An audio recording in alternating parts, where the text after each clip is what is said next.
Good morning intro வந்து பார்த்துருப்பீங்க அப்படின்னு நினைக்கிறேன். எதுக்கு அப்படின்னா இன்னைக்கு ஒரு ஃபைனல் குட் டெசிஷன் வந்து நமக்கு தெரியறதுக்கு வாய்ப்புகள் வந்து இருக்கு. உயர்மட்ட குழு கூட்டம் இன்று நடைபெற போகிறது.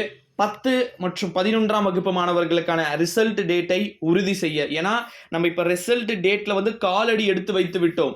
இன்னைக்கு வந்து பார்த்தீங்கன்னா மண்டே வீக் எண்டில், அதாவது ஃப்ரைடேல வந்து பார்த்தீங்கன்னா உங்களுக்கு ரிசல்ட் கன்ஃபார்ம் எல்லாருக்கும் ரிலீஸ் ஆகிட்டு இருக்கும். ஆனால் இதில் குழப்பம் எங்கன்னா மினிஸ்டர் இப்போ ஸ்டார்டிங் இன்ட்ரோ கொடுத்தாரு. அவருக்கு வந்து பண்ண ஒரு மண்டக வந்து ஒரு விஷயத்த சொல்லிட்டாரு. மே 19ஆம் தேதியும் சேர்த்து வெளியிட திட்டம் தீட்டி கொண்டிருக்கிறோம் அப்படின்னு சொல்லிட்டு. ஆனால் ஒரு கணக்குப்படி பார்த்தீங்கன்னா 17ஆம் தேதி 19ஆம் தேதி தனித்தனியாக பிரிச்சிருக்காங்க. நம்முடைய அன்பில் மகேஷ் சார் நிறைய இன்டர்வியூவில் கிட்டத்தட்ட 10 இன்டர்வியூக்கு மேலே நான் செக் பண்ணிட்டேன். இப்போ வரைக்கும் டேட் மே 19 ஃபைனல். அதில் எந்த விதமான சேஞ்சஸுமே வந்து கிடையாது. அது கன்ஃபார்ம் பண்ண போகிறது இன்னைக்கு தான் வந்து கன்ஃபார்ம் பண்ண போகிறாங்க நம்முடைய தமிழக அரசு. இன்று மாலைக்குள்ளாகவோ அல்லது நாளைக்குள் உங்களுக்கு முடிவுகள் அறிவிக்கப்படும். ஏன் 10th மட்டும் 11th ரிசல்ட் இப்போ கூட கண்ண தரத்துக்குள்ள ரிலீஸ் பண்ணிடுவாங்க. நம்முடைய 10th வந்து இன்னும் ஒரு சில மாவட்டங்களில் உங்களுக்கான மார்க்ஸ்லாம் வந்து டிக் பண்ணிட்டாங்க. எல்லா ப்ராசஸிங்கும் ஆல்மோஸ்ட் ஃபினிஷ்ட். உங்களுடைய இந்த மார்க்ஸை வந்து பார்த்தீங்கன்னா வெப்சைட்ஸ்குள்ளே கொண்டு வரணும். இதுக்கு தான் வந்து ஒரு சில டிஸ்ட்ரிக்ட்ஸில் வந்து தாமதமாகிறது. பெரிய பெரிய மாவட்டம் இந்த டாப் ஃபர்ஸ்ட் எடுப்பாங்களே, ஈரோடு, திருப்பூர், கோயம்புத்தூர், திண்டுக்கல், இந்த டிஸ்ட்ரிக்ட்ஸ்லாம் வந்து பார்த்தீங்கன்னா இன்னும் கொஞ்சம் அது முடியாமல் இருக்குது. அதனால தான் வந்து அந்த 19ஆம் தேதி மாற்றம். இன்னும் ஒரு நாள் இல்லை இன்னைக்கு ஈவினிங்கோட வந்து முடிகிற மாதிரி வந்து அந்த ஒர்க்ஸ்லாம் வந்து இருக்கிறதுனால கண்டிப்பாக ஒரு நல்ல விதமான முடிவுகள் உங்கள் அனைவருக்குமே கிடைக்க பெறுவதற்கு வாய்ப்புகள் வந்து இருக்கிறது.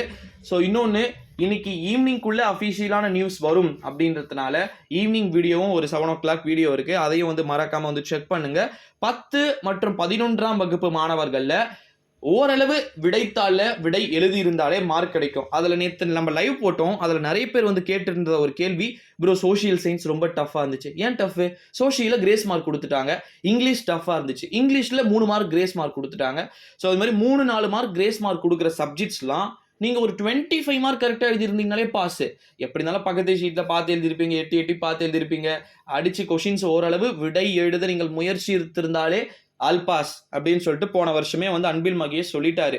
ஸோ அப்படி இருக்கும்போது இந்த வருஷம் அதே விதமான ஃபார்முலா, அதே விதமான பேசிஸ் தான் வந்து கண்டினியூ ஆயிருக்கே தவிர மற்றபடி வேற ஒன்றுமே வந்து கிடையாது. நிறைய பேர் வந்து சொல்றீங்க அப்டேட்ஸ் வந்து கொடுத்துட்டு இருக்கீங்க அப்படின்னு சொல்லிட்டு. சின்ன அப்டேட்டாக இருந்தாலும் டோட்டலாக ஒட்டு மொத்தமாக வந்து சேஞ்ச் ஆகிடும் அப்படின்றதுனால நீங்கள் அதுக்கேற்ற மாதிரி ப்ரிப்பேராக இருங்க செல்லக்குட்டீஸ்.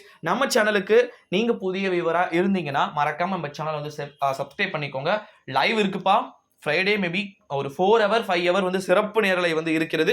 2 விதமான மாணவர்களும் பங்கேற்க வேண்டும். Thank you so much. நெக்ஸ்ட் அடுத்த வீடியோவில் அடுத்த காணொளியில் சந்திப்போம்.